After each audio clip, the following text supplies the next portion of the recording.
여러분 환영합니다. 그리고 여기가 이제 미취학 우리 부모님들이 오셔가지고 같이 이렇게 듣는 자리인가 봐요. 네, 어린이 부모님들. 네, 그래서 저는 어린이를 이제 키운 지가 이제 조금 됐습니다. 그래가지고 지금은 중학생과 고등학생을 두고 있는데 이제 여러분들도 이제 중학생과 고등학생 아이들이 되겠네요. 몇 년 후면은, 그리고 5, 6년 후면. 그러면 이제 그때부터 여러 가지 일들이 생기잖아요. 이제 자녀들과의 갈등도 생기고 또 그럴 텐데, 제 경험으로 봤을 때는 이 중학생, 고등학생 때 자녀들과의 어떤 어려움이나 트러블을 극복하는 가장 큰 좋은 시기가 바로 이제 지금 현재 여러분들이 기르고 있는 그 아이들의 나이 수준. 그러니까 어린이라고 흔히 부르죠. 우리가 이제 10살 이하, 뭐 12~13살 이하의 이제 초등학생들이나 그리고 미취학 학생들과 함께 지내는 시간이 굉장히 중요한 것 같습니다. 그래서 이제 여러분들이 이 자리에 오신 것 같은데, 그래서 여러분들과 함께 이런 이야기를 좀 나눌 수 있는 기회가 되어서 정말 반갑고, 그리고 제가 꽤 오랜 시간 동안 기독교 세계관이라는 것들을 이제 대학생들과 그리고 신학생들 그리고 좀 나이 든 사람들을 중심으로 해서 이제 가르쳐 왔는데요. 고민을 하다가 뭐 철학적으로도 이야기하고 신학적으로도 이야기하고 또 여러 가지 그 생각을 많이 해봤는데, 기독교 세계관이라는 게 그리 어렵지 않은데 많은 사람들이 굉장히 어렵게 접근하고 또 어렵게 생각하는구나라는 것을 깨닫게 되었어요. 그리고 또 우리 아이들한테 기독교적 세계관을 심는다는 게 도대체 무엇인가, 이런 것들도 좀 고민을 해봤는데, 결국은 아이들한테 이걸 보는 세계를 보는 눈이야, 아니면은 뭐 철학적으로 이 세상엔 포스트 모더니즘이 있고, 그리고 모더니즘 전에는 모더니즘, 포스트 모더니즘 이전에는 모더니즘이 있었고, 그 이전에는 무슨 계몽주의가 있었고, 이런 이야기들을 많이 한다고 해서 아이들이 이해하는 게 아니잖아요. 그래서 이 아이들에게 우리가 기독교 세계관은 어떤 걸 가르칠까 고민해 보면은 굉장히 심플한 답이 나온다고 생각합니다. 그게 뭐냐면, 우리가 가지고 있는 신앙 그리고 하나님에 대한 믿음, 이것이 자연스럽게 형성되어지면은 이게 누가 가르치지 않아도 기독교적인 세계관으로 아이들이 이 세상을 바라보게 돼요. 근데 그것에 대한 핵심이 무엇인가를 우리가 항상 놓치는 것 같아요. 그래서 오늘 제가 여러분들과 함께 이제 기독교 세계관 내용을 가지고 같이 할 텐데, 특별히 이제 부모들이 아이들한테 또 부모들이 기대하는 아이들한테 가르치는 어떤 그런 관점에서 한번 이야기해 보려고 합니다. 우리 사랑하는 분당 지구촌 교회 성도 여러분들 안녕하세요. 오늘 제가 이곳에서 온 이유가 주일학교 부모님들을 위한 기독교 세계관 이야기를 하라고 해서 제가 왔어요. 여기 담당이신 우리 서목사님의 강의 요청을 받은 후에 제가 무슨 이야기를 해야 될지 굉장히 고민을 많이 했습니다. 그리고 우리 아이들의 잉태 소식을 제가 처음 들었을 때가 지금부터 약 18년 전인데요. 이 18년 전에 제가 어떤 상태였는지 한번 생각해 봤습니다. 이제 곧 있으면 제가 50이 가까워왔는데요. 50이라는 시간 동안에, 50년 동안에 제가 우리 아이들과 함께 지내면서 제대로 이 아이들한테 신앙의 교육과 그리고 기독교 세계관이라는 관점으로 살 수 있는 안목을 길러줬는가 생각해 본다면 참 부족함이 많습니다. 그리고 또 항상 느끼는 거지만은 이게 제일 어렵다는 생각을 해요. 여러분 그렇게 생각하지 않으세요? 그래서 저는 이런 고민을 많이 하는데요.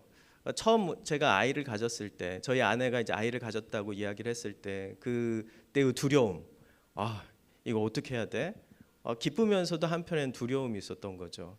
아이를 잘 기를 수 있을까? 제가 꽤 오랜 시간 동안 청년 사역을 해왔는데, 요즘 청년들이 결혼을 안 하려고 하는 것도 있지만 결혼을 하고 나서도 아이를 가지려고 하지 않습니다. 이것은 이 신자이든 비신자이든 비슷해요. 제가 가르쳤던 청년들의 경우도 결혼은 하겠는데 결혼 후에 아이는 갖지 않겠다라는 청년들이 거의 10명 중에 9명이었습니다. 특별히 자매 청년들은 더더욱 심했던 것 같아요. 여자 청년들은요. 왜 그러냐 그랬더니, 이렇게 정말 이 헬 조선과 같은 이러한 세상에 나 하나 살기도 힘들고, 그리고 또 우리 둘이 벌어가지고 우리 먹고 살기도 힘든데 아이까지 낳아가지고 그 아이를 더 고통 속에 집어넣는 것이 그 아이를 위해서 좋은 일이 아닌 것 같다라는 거예요. 그러면서 아이를 갖지 않겠다는 겁니다. 그래서 제가 가르치는 학생들 중에서 제가 잘못 가르친 거죠. 가르치는 학생들 중에서 그런 얘기를 하는 걸 듣고 나서 야, 쟤는 도대체 어디 가서 배워왔길래 저런 이야기를 하나 싶은 생각을 하면서도 한편으로는 또 이해가 되기도 하고 한편으로는 그들의 가치관과 세계관이 결코 교회에서 배우는 게 아니구나라는 생각을 많이 했습니다. 우리 아이들도 마찬가지예요. 우리 아이들도 어디에서 그들의 세계관과 그리고 가치관과 사고방식이 형성될까요? 여러분들이 함께 먹는 식탁에서 형성이 될까요? 아니면 그 아이들이 놀이터에서 놀고 있는 그 주변의 아이들로부터 형성이 될까요? 어디서 형성이 될 것 같습니까? 여러분들의 입에서 나오는 거룩한 말과 찬양, 교회에서 들려지는 찬양과 목사님의 설교, 이걸로 형성이 될까요? 아니면은 그 아이들이 살고 있는 그 아이들의 대부분 90%의 시간을 보내고 있는 교실과 그리고 그 교실이 이 40분에서 45분 수업이 끝난 다음에 10분 쉬고 15분 쉬고 할 때 아이들과 대화, 그리고 운동장에서 나눈 대화, 그리고 아직 학교에 들어가지는 않은 아이들 같은 경우에는 유치원에서 아니면 어린이집에서 놀면서 아이들과 그리고 그 선생님들 속에 형성되어지는 분위기 가운데 형성이 될까요? 저는 단연코 후자가 더 많다고 생각합니다. 제가 오랫동안 사역을 하고 우리 서목사님도 사역을 오래 하셨지만 사역을 하면서 느꼈던 건 사역에 대한 절망감입니다. 왜 그러냐면 아무리 설교를 밤새도록 준비하고 아무리 쫓아다니면서 신방을 하고 또 대화를 나누고 해도 쉽게 변하지 않는다는 거예요. 어떻게 하나님 말씀이 이렇게 어렵고 힘들까 싶은 생각이 듭니다. 텔레비전에서 나오는 유명한 박사들이나 그리고 강사들의 말 한마디면은 그 다음 날부터 저희 아이들 같은 경우는 일타 강사가 한마디 하면은 그 다음 날부터 삶의 태도를 바꾸려고 노력을 해요. 그런데 아무리 목사들이 주일날 설교를 해도 그건 목사님이 가능한 거지 이렇게 생각하고요. 여러분도 아마 시도해봤겠지만 여러분들이 아무리 아이들한테 무슨 말을 하려고 해도 아이들이 어느 순간부터는 말을 듣지 않습니다. 왜 그럴까 고민을 많이 하게 되는데요. 저는 여러분들과 함께 이러한 근본적인 질문을 가지고 시작해 보려고 합니다. 저는 사실 여러분들 아시는 분도 계실지 모르겠지만은 라브리라는 공동체에서 한 10여 년 이상 수도원과 같은 수도사와 같은 생활을 해왔어요. 저희 아이들과 저희 가족들을 다 데리고 가서 총각일 때 들어갔거든요. 대학을 졸업하고 잠시 공부를 하러 갔다가 거기에 매료되어 가지고 거기에 눌러 앉아 가지고 총각 시절을 보내고 그리고 아내와 결혼한 다음에 가족들과 모두 함께 그곳에서 살았습니다. 제가 살은 장소는 이 강원도 양양에 그 이 강원도 양양에 가면은 이제 이쪽으로 쭉 올라가다 보면 오색이라는 걸 넘어서 한계령으로 넘어가는 데가 있고 또 왼쪽으로 가면은 구룡령으로 넘어가는 그 고개가 있습니다. 한계령은 유명하죠. 그런데 이제 구룡령 쪽은 되게 산골짜기고 해가지고 유명하지가 않습니다. 이 구룡령 쪽으로 넘어가면은 라브리라는 공동체가 하나가 있습니다. 시작은 이제 약 한 60년 전에 스위스에서 시작을 했고 스위스와 영국과 네덜란드, 미국, 한국, 호주, 캐나다 그리고 최근에는 아르헨티나 해가지고 이렇게 이 공동체들이 있어요. 저는 이제 영국 라브리와 한국 라브리에서 근무를 했었는데 그곳에서 이제 제가 생활을 하면서 아이들을 낳고 키우기 시작했던 거죠. 지금은 제가 천안에 살고 있긴 한데 천안에 살고 있는데 우리 아이들이 이 도시 문화라는 걸 처음 경험했던 게 중학생이 되고 나서야 이제 도시 문명을 경험하게 됩니다. 굉장히 좀 그 아이들도 제가 타락했다는 것을 확실히 느꼈던 게 이 도시 문명을 경험하는데 그 흡수력이 너무 빠르더라고요. 네. 과거 이 양양에 제가 있었을 때는 하루에 버스가 3번 들어오는 곳에 살았기 때문에 이제 아이들이 그렇게 뭔가 이렇게 뭔가 부족하다는 생각을 안 했던 것 같아요. 그냥 조그만한 타블렛이나 아니면 이런 그 컴퓨터 화면으로 영화를 좀 보여줘도 너무 감사했어요. 그런데 지금은 그런 걸로 보여주면은 바로 옆에 멀티플렉스가 있는데 왜 이런 걸로 나에게 영화를 보여주냐 그렇게 생각을 하죠. 그러니까 너무 빨리 적응하는 걸 보면서 인간은 죄인이구나라는 생각을 제가 뼈저리게 많이 했는데, 그러면서도 굉장히 이제 두려움을 느끼기 시작한 겁니다. 이 아이들이 결국은 세상에 나가게 될 텐데 이 세상 가운데서 그 흡수력은, 우리가 죄된 본성을 가지고 있는 사람으로서 그 흡수력은 과거 10년 동안 내가 묶어놨던 것보다 훨씬 더 빠르게 적용한다는 거예요. 몇 달이 걸리지 않았습니다. 네. PC방을 간 게 몇 달이 지나지 않아서 PC방을 찾아가더라고요, 저희 아들은요. 네. 아무도 시키지 않고 아무도 말하지 않았는데 자연스럽게 스스로 알아서 친구들과 함께 가는 거예요. 그래서 학원을 간다고 해가지고 제가 전화를 해서 학원이야? 그리고 제가 찾아갔어요. 그냥 픽업해가지고 집에 들어가려고요. 그런데 예상치 않게 제가 한 1시간 일찍 갔습니다. 그리고 전화를 했어요. 그랬더니 자기는 어느 카페에 앉아가지고 공부를 하고 있다는 거예요. 그래서 그러냐? 그래서 그 카페로 찾아갔죠. 그 옆에 있었으니까. 근데 없는 거예요. 그래서 제가 또 전화를 해서 없는데 어딨지? 자기는 화장실에 있대요. 화장실에 찾아서 없는데 좀 이실 짓고 하면 좋겠는데 이렇게 찾아서 없다면 지금 내가 거기 있다는 걸 알아야 되는데 없다는 거예요. 나 자기 화장실에 있다는 거예요. 그래서 제가 촉이 왔죠. 바로 옆에 지하에 PC방이 있구나. 빨리 튀어나와. 이렇게 얘기하고 밖에 나갔더니 이 지하에서부터 튀어나오기 시작하더라고요. 굉장히 기독교 공동체에서 잘 자랐다고 생각을 했어요. 지금도 저희 아들은 잘 자라고 있습니다. 아마 이 영상을 보게 되면 아빠 그건 그때 한때의 실수였지, 저한테 이렇게 얘기하시면 어떡해요, 공개적으로 이렇게 얘기하시면 어떡해요, 아마 분명히 저한테 얘기할 텐데요. 제가 써먹을 게 가족 이야기밖에 없어서 결국은 그날 저는 굉장히 저희 아들에 대한 굉장한 실망감과 배신감을 느꼈습니다. 차마 설마 네가? 이런 생각을 하게 된 거죠. 굉장히 안전하게, 굉장히 신앙적으로 키우려고 노력했습니다. 여기 이제 그 지구촌 교회는 그 홈스쿨링과 관련된 곳이 기관이 있죠.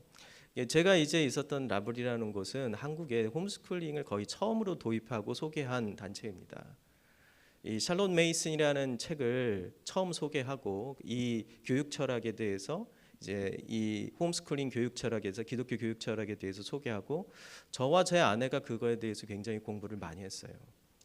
거의 이제 저와 함께 일했던 분들이 1세대 홈스쿨러였고, 그리고 또 홈스쿨 연합회에서 주최하는 수련회 같은 데 가가지고 이제 강의도 했었습니다. 그러니까 열심히 하려고 노력했죠. 굉장히 열심히 하려고 노력했고요. 저희 아내는 현직 교사이기도 해요. 초등학교 교사이기도 해요.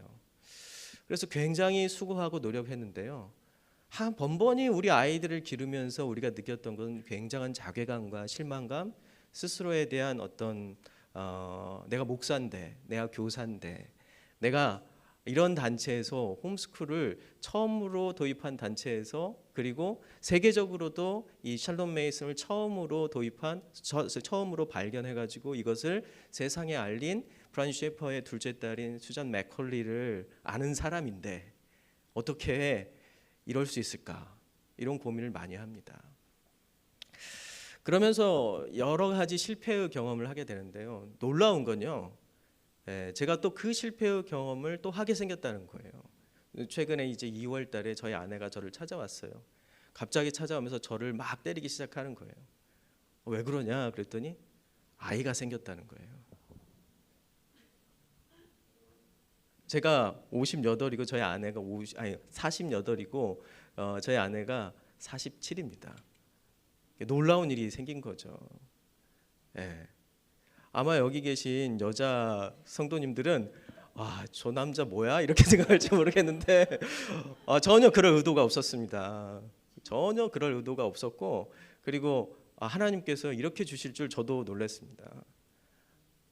저는 아브라함과 사라가 웃었다는 말을 그때야 이해할 수 있었어요. 그래서 만약에 아들이면 이삭으로 지어야겠구나 라는 생각을, 아이삭이라고 지어야 되나 뭐 이런 생각을 하기까지 했어요.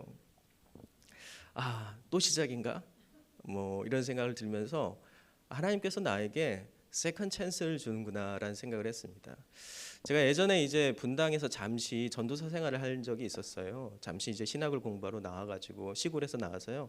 이 분당 이 근처에 있는 꽤 큰 교회였는데 거기에서 이제 소년부를 딱 1년 맡아서 제가 주로 청년들만 지도하다가 소년부를 1년 딱 맡아가지고 그 교회 소년부를 만들어주고 나왔습니다. 그런데 이제 그 소년부에 있을 때 5, 6학년들 대상이죠. 하고 있을 때 거기 선생님들하고 세미나를 했어요. 1박 2일 세미나를요. 우리가 선생님으로서 좀 제대로 좀 해보자.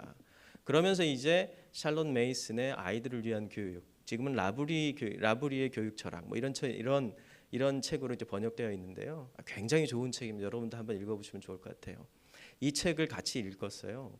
그리고 난 다음에 이제 대학생 바로 졸업한 그 권사님이 계셨어요. 딸이 졸업한 그 권사님이 그 책을 읽고 난 다음에 아이를 하나 더 넣고 싶다. 나에게 세컨 찬스가 있다면은 그 아이를 이제야 제대로 기를 수 있을 것 같아라는 얘기를 하더라고요. 그래서 저는 권사님에겐 기회가 없습니다. 안타깝게도. 그랬는데 이제 저에게 그 기회가 주어진 거죠.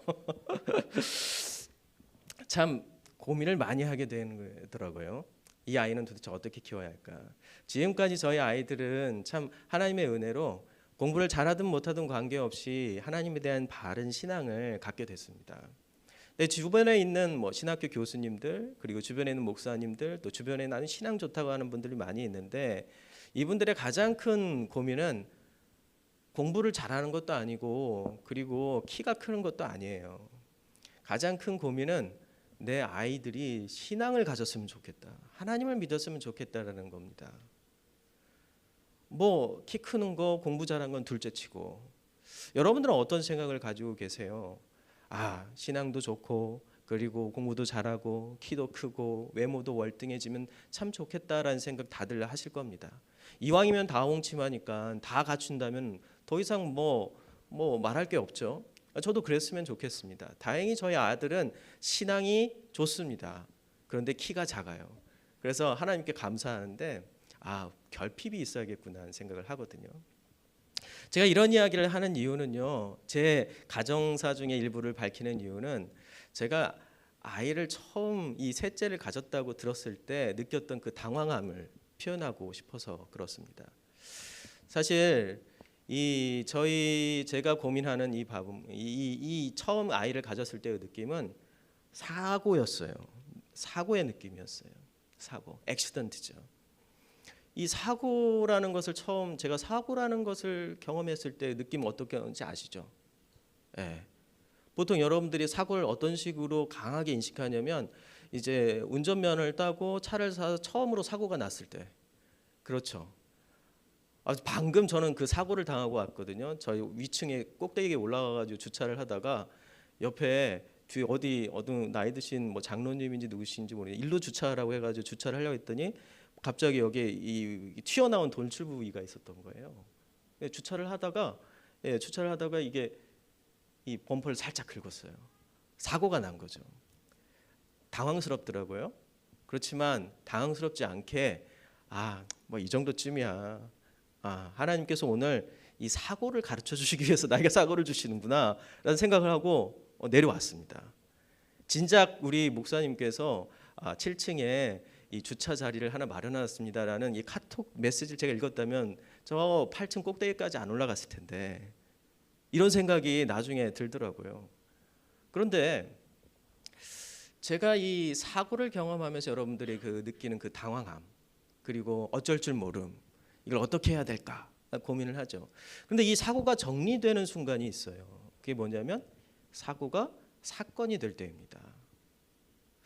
왜 사건이라는 의미는 뭐냐면 이 사고가 났을 때 이 사고가 의미가 부여되는 순간이에요. 그리고 그 이유를 알게 되는 순간이죠. 이때 사고는 사건이 되는 겁니다. 여러분들의 삶 가운데서 계획해서 아이를 가졌든지 아니면 계획하지 않았든지 처음 느낌은요 약간의 당황입니다. 이 사고라는 생각을 좀 하게 되는 거죠. 그런데 시간이 가면서 대부분 이것은 사건이 되어집니다. 이벤트가 되는 거죠. 여러분 아마 그런 경험들이 있었을 거예요. 그런데 저는 기독교 세계관이라는 게 다르지 않다고 생각합니다.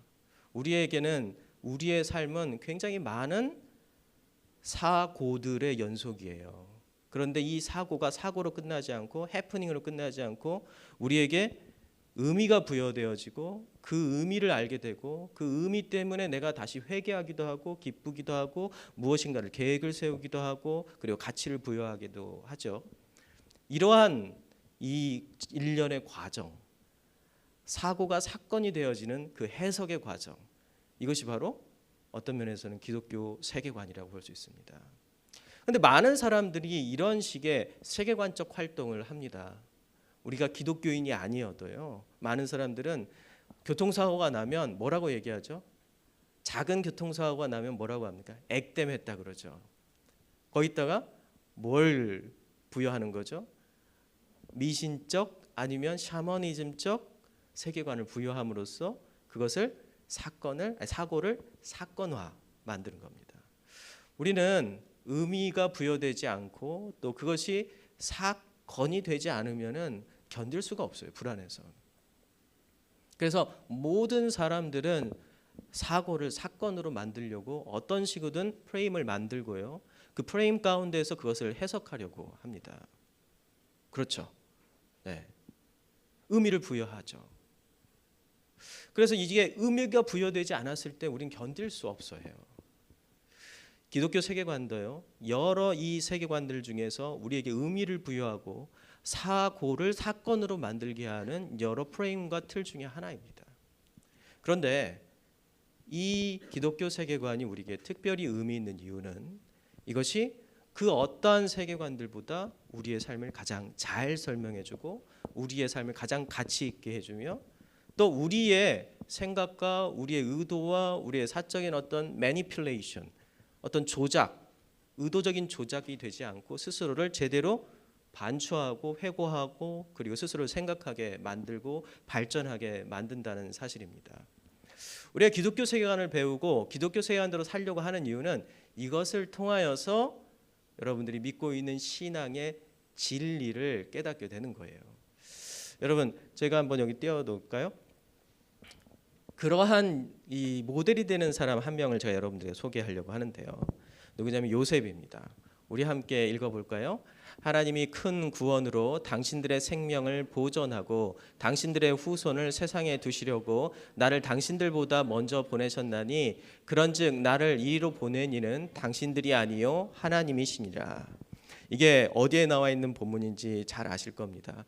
창세기 45장에서 요셉이 이제 이집트에서 거기에서 총리 대신이 되죠. 총리가 된 후에 그가 이 파라오의 꿈을 해석을 해가지고 7년 대기근과 7년 풍년과 7년 대기근을 이제 이걸 해석하게 됩니다.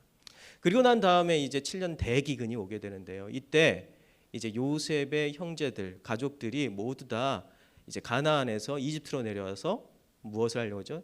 이제 이 먹을 양식을 구하러 내려오죠. 이때 이제 이 요셉이 자기의 형제들을 만나고 그리고 그 형제를 만나는 과정 가운데서 그가 깨달은 내용입니다.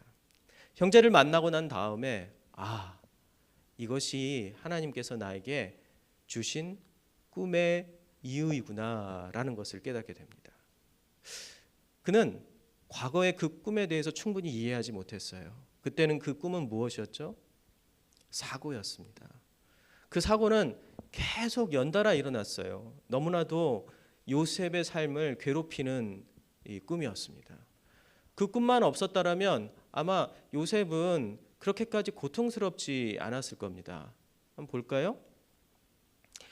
창세기 37장 5절에서 6절에 보면 요셉이 꿈을 꾸고 자기 형제들에게 말하매 그들이 그를 더욱 미워하였더라. 요셉이 그들에게 이르되 청하건대 내가 꾼 꿈을 들으시오라고 얘기합니다. 요셉이 꾼 꿈은요, 자기의 부모를 포함해서 형제들이 모두 다 요셉 앞에 절을 하는 꿈이었습니다. 그런데 해와 별, 달 이런 것들이 자기 앞에서 자기에게 절을 하는 이 꿈을 통해 가지고 사실은 이 꿈의 의미를 어느 정도 야곱도 이해하고 있었고 그리고 그의 형제들도 이해하고 있었지만 그 꿈이 현실이 될 거라고 누구도 생각하지 못했어요. 우리가 너를 섬겨야 되느냐? 이건 말이 안 된다는 거죠.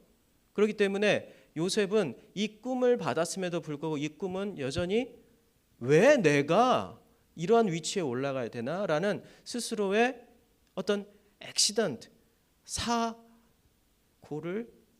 경험하고 있었습니다. 너무 이상한 거예요. 하나님께서 나에게 이런 꿈을 주셨는데.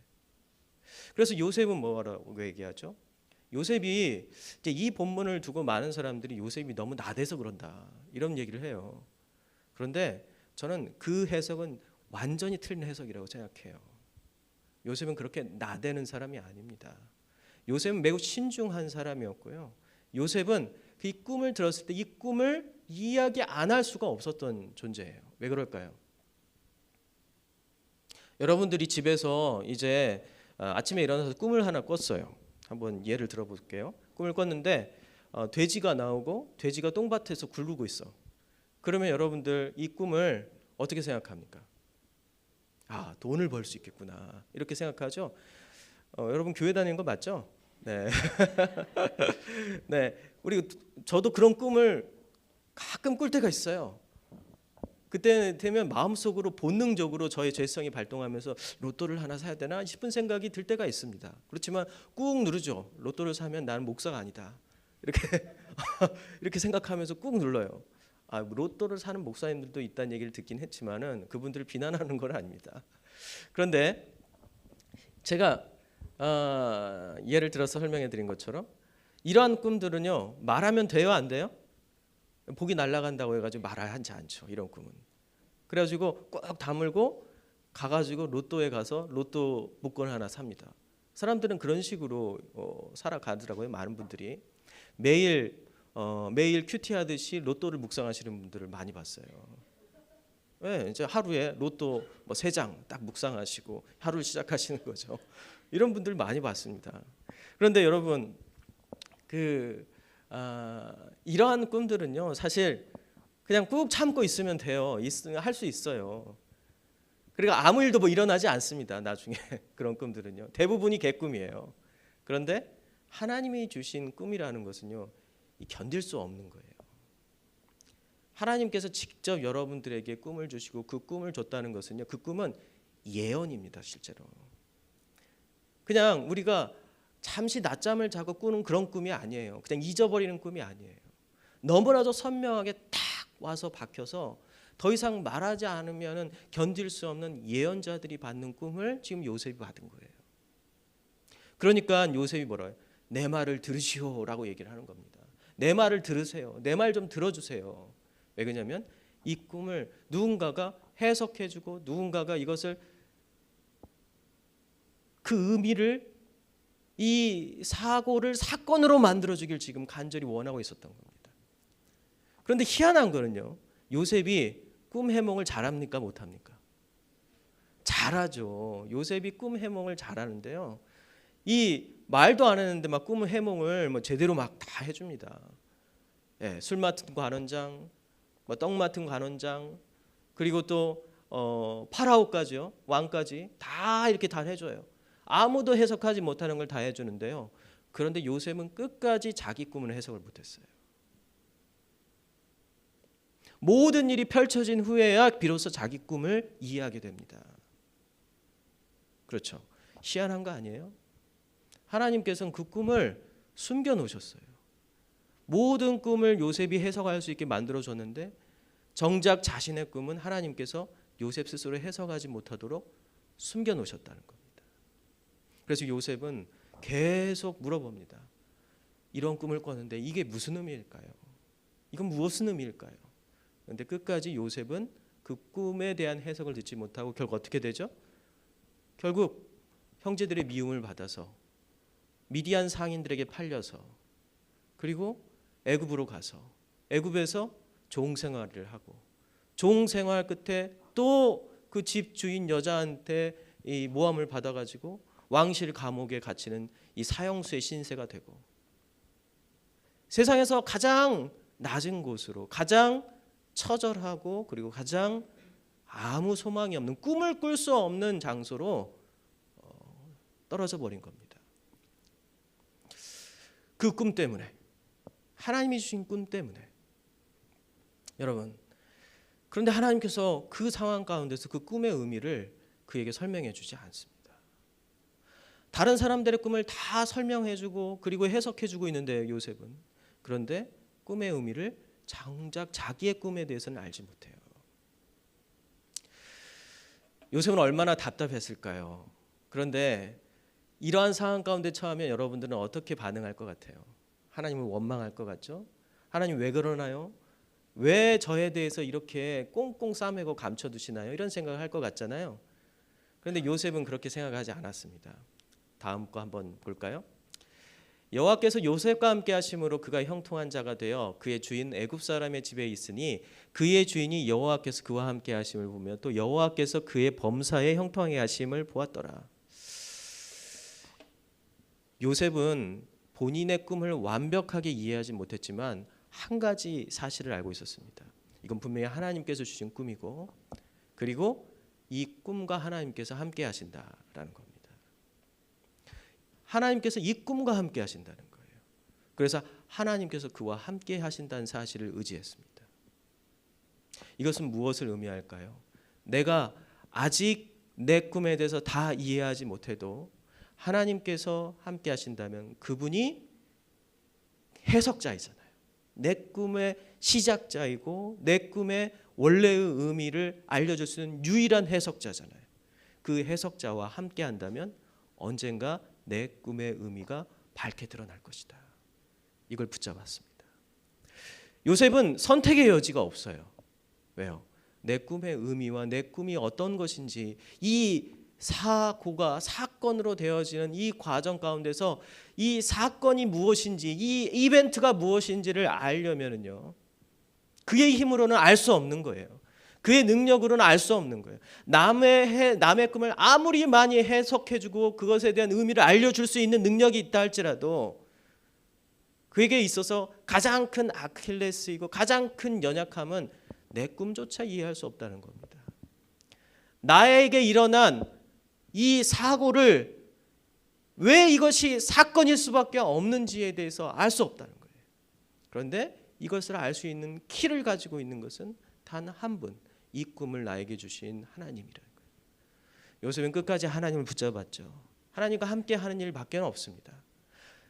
감옥에 떨어져서, 아니 애굽의 종이 되어서, 아니 그 이전에 가나안 땅에서 자신의 형제들로부터 죽임을 당하기 위해 당하는 그 당할 것 같은 그 구덩이 안에 빠져 있어서 그 두려움을 느낄 때조차도 요셉은 하나님만 붙잡을 수밖에 없었어요. 여러분 그거 아십니까? 웬만큼 살만하면은요, 웬만큼 고난이 다가와도 내 힘으로 할 수 있기 때문에 하나님 의지하는 게 쉽지 않아요. 오히려 그때는요, 불평불만이 많습니다. 이 불평불만과 하나님을 향해서 원망하는 마음은요, 그나마 살만할 때 하는 소리입니다. 헨리 나우엔이라는 가톨릭 신학자이자 이제 신부가 있죠.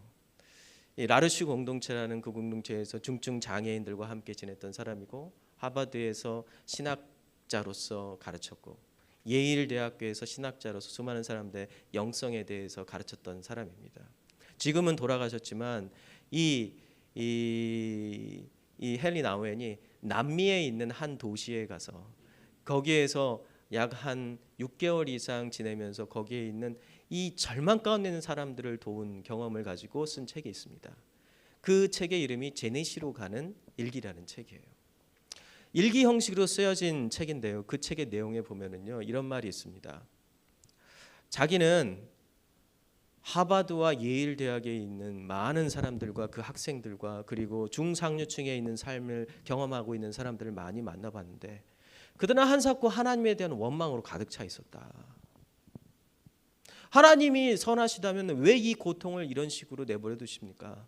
하나님께서 정의로우시다면 이렇게 불의한 세상을 이렇게 내버려 둘 수 없습니다. 만약에 하나님께서 이 고통과 이 부정의를 그대로 내버려 두고 있다면 그 하나님은 이 세상에 존재하지 않거나 그 하나님은 아마 하나님이 아니라 악마일 겁니다.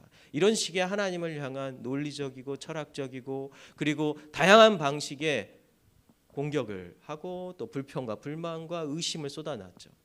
그런데 놀라운 것은 가장 극빈자로서 오늘 먹을 음식조차도 내전 중에 있었기 때문에 언제 죽을지도 모르는 그 상황 가운데 있는 바로 그 남미에 있는 어느 도시에 있는 가장 그 도시의 극빈자가 하나님 없이는 난 살 수 없습니다라고 고백하는 걸 보고 매일매일 삶 가운데서 하나님께 감사하는 걸 보고 충격을 받은 거예요.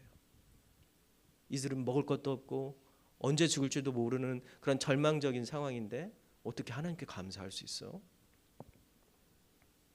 그게 근본적으로 예일과 하버드에서 교수로 가르쳤던 그리고 중상류층의 사람들과 그들과 함께 어울렸던 이 헨리 나우이라는 신부를 중증 장애인들에게 가도록 한 첫 발걸음이었습니다. 사실 우리가 불평할 수 있고 불만할 수 있는 것은 그나마 살만할 때예요. 그러나 밑바닥에 떨어지면요, 더 이상 소망이 없을 때는요, 뭐밖에 잡을 수 없냐면 하나님의 손, 하나님의 함께하심 외에는 잡을 게 없습니다. 어느 누구도 나의 손을 잡아주지 않으니까요. 여러분, 요셉은 그런 상태에 있었습니다. 자신의 꿈에 유일하게 해석해 줄 수 있는 사람, 자신의 삶을 유일하게 설명해 줄 수 있는 사람, 이 절망적인 인생을 유일하게 설명해 줄 수 있는 존재는 하나님밖에 없어요. 그래서 그는 하나님만 의지했습니다. 자신의 능력과 관계없이요. 결국 요셉이 자기의 형제들을 만났고요. 그때 하나님께서는 모든 것을 이해할 수 있도록 요셉에게 허락해 주셨습니다. 내가 우리의 가족과 하나님의 위대한 아브라함, 우리의 할아버지에게 주셨던 그 아브라함에게 주셨던 위대한 열방의 아버지로서의 이 언약과 이 약속을 나의 이 고난과 어려움과 고통을 통해서 이루시기 위해서 나에게 이것을 주셨구나. 형제들이 사과하려고 하죠. 그러니까 요셉이 뭐라고 합니까? 아닙니다. 이건 하나님께서 우리를 위한 계획입니다 라고 얘기를 합니다. 모든 것이 사고였던 것이 모든 것이 사건으로 해석되어지는 순간 그의 삶에 있었던 많은 문제들이 해결되어지고요, 그리고 의문점이 해결되어졌는데요. 그러나 우리가 여기에서 주목해야 되는 것은 바로 그가 하나님을 붙잡고 그 하나님과 함께 했다는 것입니다. 저는 기독교 세계관은 다르지 않다고 생각합니다.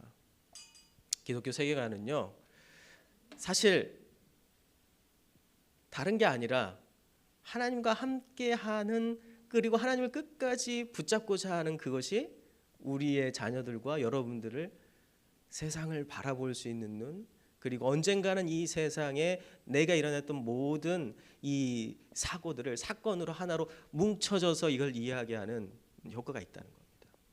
제가 그 부모의 그 자식 거기서 의문표를 따지는 것은 제가 어렸을 때 강원도 양양에 살면서 우리 아이들과 찍은 사진인데 이건 괜찮아요. 근데 저희 와이프가 들어간 거 하면 별로 안 좋아하기 때문에 이제 제가 이 사진을 골라가지고 왔습니다. 그때는 참 좋았던 것 같아요. 아이들이 다 웃잖아요. 근데 지금 저렇게 우습게 하려면 굉장히 힘듭니다. 많은 돈이 필요해요. 네. 근데 그 부모의 그 자식이라는 말을 여러분들은 많이 들을 거예요. 그래서 이 부모 스쿨에서 여러분들은 내가 변하면 내 아이들이 변할 거라고 생각할지 모르겠습니다. 많은 세상의 학자들이 와가지고 여러분들한테 이런 이야기를 할 거예요. 부모님이 변해야지 아이가 변합니다. 맞는 말이긴 해요. 그렇지만 성경을 한번 찾아보시면은요, 제대로 된 부모가 많지 않습니다. 네? 제대로 된 부모가 많지 않아요. 여러분 한번 보십시오. 한번 보여. 아브라함이 그렇게 제대로 된 부모였을까요? 별로 이렇게 보여줄 게 많지 않습니다. 그러니까 아버지와 아들, 부모와 자식 간에 보면은요, 뭐죠? 외도도 했죠. 그리고 어디 이집트에 내려가 가지고 자기 엄마를 누이라고 속이고 다니죠. 별로 이렇게 좋은 아빠가 아니에요. 그렇잖아요. 사라 좋은 엄마일까요? 사라. 여기 어머니들이 많은데 그래 세상에 성경에는 한나 같은 엄마도 있잖아 이렇게 생각하지만 한나 하나밖에 없습니다. 네. 마리아 뭐 이 정도. 사실 사라도요 투기가 엄청 심해가지고 어떻게 해요? 뭐 같이 이 그 누구죠? 이 이삭의 형인 그 하갈을 쫓아내고 막 그러죠. 정말 사실 근데 하갈은 본인이 이제 아브라함한테 관계를 맺어라 이렇게 해가지고 한 거예요. 그런데 또 화장실 들어갈 때하고 나올 때가 다르다고 하갈에 대한 엄청난 질투를 퍼붓지 않습니까? 뭐 또 볼까요? 뭐 야곱은 어떻습니까? 이삭은요 어때요? 이삭은 원래 태어날 때부터 어떤 면에서는 야곱 장자는 아니지만 야곱이 하나님으로부터 이제 이 이삭의 장자권을 이제 부여받을 존재로서 태어났어요. 끝까지 그걸 인정하지 않고 별식 이 먹는 거에 집중하면서 자기에게 먹는 고기를 아주 별식을 아주 잘 갖다 주는 에서에게 집착을 끝까지 하죠. 결국은 집이 완전 풍지박살 내버리잖아요. 야곱은 또 어떻습니까? 야곱은 아내를 넷이나 두죠. 정실 둘, 후실 둘. 그리고 애들 엄청 많이 낳았어요. 근데 그 아이들이 다 한사코 어떻게 해요? 나는 아버지처럼 살지 않겠다. 뭐 이런 태도로 살아가지 않습니까? 결국 무엇을 통해서 연합이 되죠? 요셉의 고난과 꿈과 고난 이것을 통하여서 이 야곱의 가족은 이스라엘이라는 한 공동체와 하나님의 나라를 만드는 이 회복된 공동체로 성장하게 됩니다. 아담도 그렇게 좋지 않았어요. 그러니까 사실 보면은 우리에게 귀감이 된다는 부모를 갖긴 쉽지 않습니다. 여러분 부모님으로서 여러분들이 해야 할 것은 우리가 변화되어지는 것은 우리가 하나님의 자녀이기 때문에 하나님 앞에서 내가 해야 할 일입니다. 내 자녀에게 좋은 것을 가르쳐 주기 위해서 내 스스로가 변해야 된다고 하는 순간 이건 추동력이 없어요. 추동력이 없어요. 왜 그러냐면 우리는 모두 다 이것을 통하여서 배우기 때문입니다.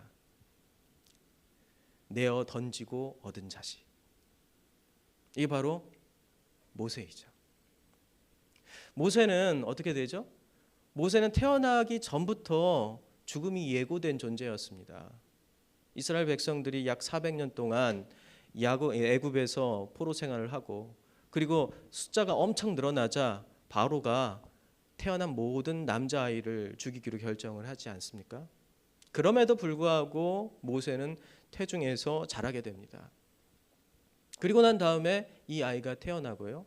이 아이는 어떻게 되죠? 결국 죽을 수밖에 없는 운명이었는데요. 무엇을 통해 이 아이가 살아나죠? 바로 같이 읽어볼까요? 이 출애굽기 2장 1절 4절인데요. 같이 한번 봅시다. 레위 가족 중 한 사람이 가서 레위 여자에게 장가들어 그 여자가 임신하여 아들을 낳으니 그가 잘생긴 것을 보고 석 달 동안 그를 숨겼으나 더 숨길 수 없게 되매 그를 위하여 갈대 상자를 가져다가 역청과 나무진을 칠하고 아기를 자군에 담아 그의 누이가 어떻게 되는지를 알려고 멀리 섰더라. 네, 이 말씀을 보면 아시겠지만은 아이를 살리기 위해서 내어 던졌습니다. 그러면 아이를 살리기 위해서 내어 던졌다는 것이 무엇을 의미하죠? 애굽 왕의 공주가 나일강에서 물놀이를 하고 있었던 거예요. 그 앞에다가 이 갈대 상자를 엮어서 아이를 넣고 내어 던진 겁니다. 그런데 사실 이것은 거의 도박과 같은 거예요. 아이를 이 공주가 취할지 안 취할지는 아무도 모르는 거예요. 그리고 인종적으로 차이가 있었기 때문에 아이를 보는 순간 이 아이가 히브리 민족인지 아니면은 이집트의 인종인지 알 수 있어요. 그러니까 이 아이를 보고 바로 원래 이게 뭐 지금 현재 우리 정부의 방침인데 그냥 흘려보내 이렇게 했겠죠. 그런데 이 아이를 내어 던지는 순간 이 모세의 부모들은 어떤 생각을 했습니까? 지금 저 공주가 분명히 이 아이를 취해서 자라게 해줄 거야 라고 생각했을까요? 아니에요. 모세를 내어 던지는 순간 이 부모들은 마음속으로 하나님께 기도했겠죠.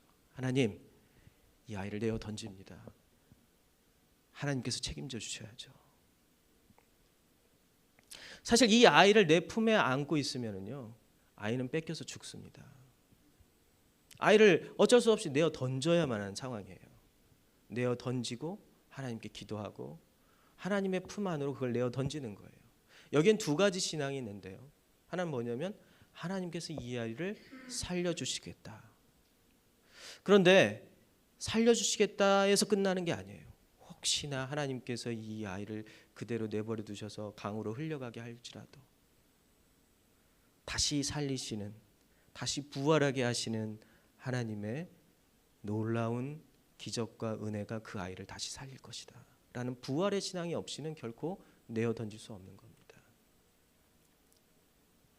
모세는 건짐을 받았다라는 뜻을 가지고 있어요. 모세라는 이 이름의 뜻은. 어떤 면에서는 이 부모는 그 신앙, 건짐을 당했다, 죽음에서 다시 살림을 받았다, 이 신앙을 가지고 결국 살았는지 모르겠습니다. 고대 사회에서 물은 죽음을 의미합니다. 재난, 죽음을 의미하죠.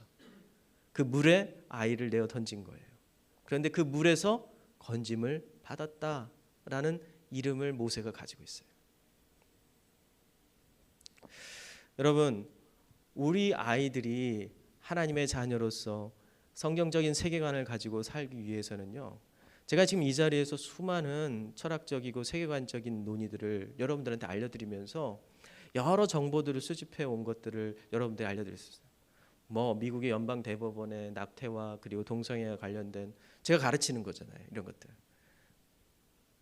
것들 동성애에 대한 부분들, 그리고 이 세상의 문화에 대한 것들, 그리고 다양한 문화적인 어떤 잘못된 상황들 제가 여러분들한테 알려드릴 수 있죠. 아마 그렇게 하면은 1년 정도의 커리큘럼을 짜면 여러분들에게 다 가르쳐 줄 수 있을 것 같습니다. 그런데 지금 1시간 와가지고 제가 여러분들한테 말씀드리고 싶은 건, 그런 어떤 위기의식을 고조해서 그 위기의식 가운데서 내 아이들, 야 이것도 하지마 저것도 하지마, 그리고 핸드폰은 금지다, 그리고 또 게임도 하루에 30분만 하는 거야, 뭐 아이폰 가지고 있는 사람은 스크린 타임을 내가 하루에 몇 번 걸을 거야. 저희 집에 스크린 타임 걸고 있거든요. 이런 식의 아주 이런 것들 아주 디테일하게 여러분들하고 이야기할 수 있지만 그런 얘기를 하고 싶지가 않습니다. 여기서 왜 그러냐면, 우리가 아이를 기독교 세계관으로, 성경적 세계관으로 키우는 가장 기초적이고 가장 확실한 방법은 그 아이를 내어 던지는 거예요. 누구에게? 하나님에게. 근데 우리는 그 아이를 내어 던질 수 없다는 위치에서 있어요. 내게서 내어 던지는 순간 그 아이는 죽을 것이라고 생각해요. 그런데 실제로는 내가 그것을, 내 아이를 내가 껴안고 있는 순간 그 아이는 진짜 죽습니다. 여기에서 우리는 딜레마를 겪게 되죠. 그런다고 해가지고 성경에서는 그 아이를 그냥 내어 던지기라고만 하지 않아요. 볼까요? 지켜보라고 얘기합니다. 앞에 이제 이 모세의 누나가 그 아기를 지켜보죠. 그리고 그 모세의 누나는 어디로 가죠? 바로의 공주, 바로의 딸이 공주가 그 아이를 취하여서 가자 그 아이를 기를 수 있는 유모를 소개시켜 줍니다. 자연스럽게요. 그리고 그 유모가 누구죠? 모세의 진짜 엄마였어요. 그렇지만 모세에게는 그게 철저히 숨겨진 상태로 그가 성인이 될 때까지 살았죠. 여러분, 이러한 과정을 보십시오. 하나님께서는 우리에게 내어 던지기를 요구하시고 그 내어 던짐을 통해서 그 아이를 살립니다. 그리고 적당한 거리를 유지하게 하심으로써 그 아이를 양육하게 만드세요. 이 아이는 누구에게 양육되었죠? 좋은 부모 밑에서 양육되었습니까? 본보기가 되는, 그리고 배울 게 많은 그런 부모 밑에서 양육되었나요? 이 아이는, 모세는 본보기가 되고 그리고 아주 배울 게 많은 그런 부모 밑에서 양육되지 않았어요. 그는 철저히 하나님 아래서 양육되었습니다. 하나님 안에서 양육되었어요. 부모는 내어 던졌고 그리고 부모는 적절한 거리를 유지하면서 그 아이가 성장하는 과정을 지켜봤습니다. 우리가 믿어야 되는 것은, 우리가 확신해야 되는 것은 내가 그 아이를 붙잡고 나의 아바타가 되게 만들고 그리고 나의 한 부분이 되게 만들려고 하는 순간 그 아이는 하나님으로부터 멀어진다는 겁니다. 나의 신앙 습관과 나의 신앙 태도를 배우게 하려는 순간 그 아이는 멀어진다는 겁니다. 굉장히 재미있는 연구 결과를 예전에 본 적이 있습니다. 그게 뭐냐면 이 특별히 이제 북유럽 쪽에서 연구된 조사인데요. 종교사회학에서 나온 연구 조사여서 제가 이 책을 따로 이제 유럽에 주문해 가지고 그 책을 받았어요. 근데 이 내용에 어떤 내용이 나오냐면 이 책에 이제 다른 내용을 다 차치하고 중요한 조사가 있었는데 그게 뭐냐면 신앙의 전수에 대한 내용이었습니다. 신앙의 전수에 대한 내용이 나왔는데 부모가 굉장히 신앙의 열정을 가지고 신앙을 강압적으로 아니면은 굉장히 아주 타이트하게 강조하는 아이들, 그리고 그냥 약간의 거리를 두면서 신앙을 이야기하는 부모, 그리고 세 번째 타입은 아예 신앙에 대해서 이야기하지 않는 세 번째 계몽화된 부모. 이 세 가지 타입 중에서 신앙의 전수가 가장 확실하게 일어난 타입이 어딘지 아십니까? 두 번째예요. 두 번째. 적절한 거리를 유지한 타입이에요. 저는 통계를 그렇게 신뢰하지는 않지만은 그 유의미한 그 통계를 보면서 많은 고민을 했고요. 그리고 또 이 모세의 케이스를 보면서 여러 가지 생각을 했습니다. 여러분들은 어떻습니까? 여러분들 아이에게 무엇을 전해주길 원합니까? 나의 신앙의 습관을 전해주길 원하나요? 그렇지 않습니다. 여러분들이 전해줘야 되는 것은 하나님과 여러분의 자녀의 1대1의 관계를 전해줘야 됩니다. 그러지 않고 그 아이들은 결코 하나님 안에서 양육될 수가 없어요. 시간이 다 됐는데요.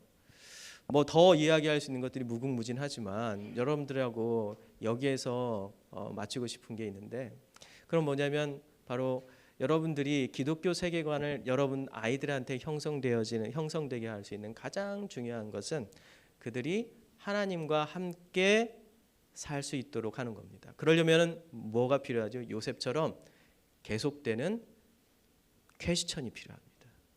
나에게 주어진 꿈, 하나님께서 주신 꿈인데, 나에게 하나님께서 주신 계획이 있는데 이 계획을 누군가 대신 해석해 주는 게 아니라 스스로 그것을 해석하기 위해서 찾아 나가는 게 필요합니다. 계속 질문하는 거죠. 계속 질문을 하는 거예요. 그리고 그에게 있어서 막다른 골목까지 들어가게 만들어야 되는데요. 그게 뭐냐면 이 꿈을 해석하기 위해서는 어떠한 사람도, 어떠한 학문도, 어떠한 세상의 탁월한 지혜도 아닌 뭐가 필요하다고요? 하나님과 함께하는. 왜 그러냐면 그 꿈은 하나님으로부터 왔고 그 꿈의 해석의 키는 하나님에게 있으니까 하나님과 함께하는 것 외에는 결코 이 꿈을 해석할 수 없다는 사실을 그가 깨닫게 해야 합니다. 그러려면 꿈이 쉬워야겠습니까? 어려워야겠습니까? 어려워야 돼요. 자꾸 여러분들이 그 꿈을 해석해 주려고 하면 안 됩니다. 여러분들의 지금까지 살아왔던 경험과 그리고 여러분들이 가지고 있는 것들로 자꾸 해석해 주려고 하면 안 돼요. 그래서 모세의 부모들처럼 내어 던지고 지켜보고 어렵지만은 그 과정들을 계속 반복하지 않는다면 우리 아이들은 하나님을 향해서 그 꿈을 해석하기, 자기 인생의 가장 중요한 꿈을 해석하기 위해서 달려가지 않을 겁니다. 다른 곳에서 그걸 얻으려고 하겠죠. 제가 마지막으로 한 본문을 같이 읽고 마치겠는데요. 이거 마칠까요? 네. 바울이 자기가 그리스도의 마음을 가졌다고 하잖아요. 이 본문 한번 같이 읽어봅시다. 시작. 오직 하나님의 성령으로 이것을 우리에게 보이셨으니 성령은 모든 것 곧 하나님의 깊은 것까지 통달하시니라. 사람의 일을 사람의 속에 있는 영 외에 누가 알리요? 이와 같이 하나님의 일도 하나님의 영 외에는 아무도 알지 못하느니라. 그래서 우리 아이들 안에 저는 이 성령이 내주하심으로 성령이 우리에게 함께하는 일들을 계속 이어나갈 수 있기를 바랍니다. 여러분 같이 기도합시다. 기도할 내용은 우리 아이들이 성령의 사람이 되게 해달라고 기도합시다. 하나님의 마음, 그리스도의 마음을 누가 알겠습니까? 삼위일체 하나님이신 성부 하나님과 성령 하나님이 그리스도의 마음을 알고, 성자 하나님이신 예수 그리스도께서 성령의 마음을 알고 성부의 마음을 알겠죠. 그런데 성경에서는 이렇게 얘기하죠. 성령이 우리 안에 오셨다. 그리고 그 성령이 우리 안에 내주하신다. 이게 바로 요셉이 하나님과 동행했다는 의미입니다. 여러분, 우리 아이들에게 성령이 내주하고 성령과 함께하는 삶을 살게 해달라고 기도합시다. 그리고 성령이 주신 그 꿈을 꾸게 하고요, 그 꿈이 이해되지 않다 할지라도 그 성령이 그 꿈의 해석의 키이시고 성령이 그 꿈을 해석시킬 거라는 사실을 알고 이 험난한 세상, 요셉이 겪었던 그 나락과 절망의 순간에서도 그가 이겨낼 수 있었던 하나님께 주신 그 꿈을 해석하고 이해하고 사고가 사건이 되어지는 놀라운 일들을 경험하고자 했던 그의 꿈, 그런 것처럼 우리 아이들도 그 삶을 살 수 있게 해달라고 같이 기도합시다. 그리고 두 번째는요, 우리가 그 아이들을 보면서 하나님께 내어 던지고 지켜볼 수 있게 해달라고 기도합시다. 우리 스스로가 성령의 양처럼 해석자가 되려고 하지 말고요, 아이들에게 하나님이 되려고 하지 말고요, 그 아이들에게 또 하나의 꿈을 꾸고 달려가는 신앙의 동역자가 되게 해달라고 같이 기도합시다. 기도하겠습니다. 하나님 아버지, 우리에게 주신 이 놀라운 꿈이 있습니다. 우리 아이들이 진정으로 하나님 안에서 새롭게 되어지고 변화되어진 삶을 살길 원합니다. 하나님 아버지, 기독교 세계 안으로 산다는 것이 하나님과 동행하는 삶이라는 것을 우리가 알았습니다. 하나님과 함께하는 삶임을 알았습니다. 이것은 지식적으로 무엇인가를 알고 그리고 생각하고 깨닫는 것이 아니라 하나님과 인격적으로 만나고 그분과 함께 동행함을 통하여서 성령이 내 안에 내주하시는 놀라운 경험 속에서 성령이 우리에게 가르쳐 주시고 성령이 이끌어가며 성령이 내 삶을 해석하게 만들어낸 사실을 알았습니다. 하나님 아버지, 여기에 있는 모든 하나님의 귀한 자녀들이 그 일에 동참하게 하여 주시옵시고, 우리 자녀들을 향하여서 무엇보다도 하나님을 알게 하여 주시옵시고, 성령이 그 안에서 역사하는 삶이 무엇인지를 알 수 있게 해달라고 우리가 기도하게 하여 주시옵소서. 하나님 아버지, 여기에 있는 하나님의 귀한 자녀들에게 이 지혜를 허락하여 주시옵시고, 이 능력을 허락하여 주시옵시고, 이 삶을 허락해 주셔서 이 일을 향하여서 우리가 함께 기도하며 나가게 하여 주시옵소서. 우리 모두 다 기도하고, 우리 모두 다 또 기도하고, 우리 모두 다 하나님 앞에 나가게 하여 주시옵소서. 주님 감사합니다. 하나님, 참 어렵습니다. 하나님께서 우리에게 맡겨놓은 귀한 생명들인데 이 아이들을 가장 아름답고 귀하고 존귀한 자로서 이 세상에서 키우고 싶은데, 하나님, 솔직히 고백하는데 우린 지쳤고 우린 힘이 없습니다. 그래도 오늘 다시 일어나서 이 아이를 위하여 저의 시간을 보냈고, 이 아이를 위하여서 내일 모레도 마음 내키지 않는 일을 해야 할지도 모르겠습니다. 하나님, 고통스러운 이 세상에 누군가를 태어나지 않게 하기 위해서 결혼을 해도 아이를 낳지 않겠다는 기독교인 청년들이 늘어나고 있습니다. 이 모두 다 우리에게 자녀 양육에 키가 있다라고 생각하는, 어쩌면 우리의 교만일지도 모르겠습니다. 하나님, 우리 아이들에게 가장 소중한 것은 하나님이십니다. 하나님과 함께함으로 꿈꾸게 하여 주시옵소서. 하나님과 함께함으로 그 꿈을 이루어 나가게 하여 주시옵소서. 이해되지 않았던 것들이 조금씩 밝아지고 이해되어지는 놀라운 경험들이 우리 아이들에게 있게 하여 주시옵소서. 이를 위하여서 우리 부모들이 아이들을 내어 던지고 지켜보는 하나님 인내와 그리고 극복의 시간들이 주어지게 하여 주시옵소서. 하나님, 간절히 기도합니다. 우린 믿습니다. 우리의 유일한 아버지, 우리의 유일한 부모이신 하나님께서 우리 아이들을 결코 그대로 내버려 두지 않으리란 사실을 믿습니다. 이 믿음 의지하고 우리 모두 다 주님 앞에 나와 간절히 기도하오니 우리가 주님 앞에 우리의 믿음을 보이게 하소서. 예수님의 이름으로 기도합니다. 아멘.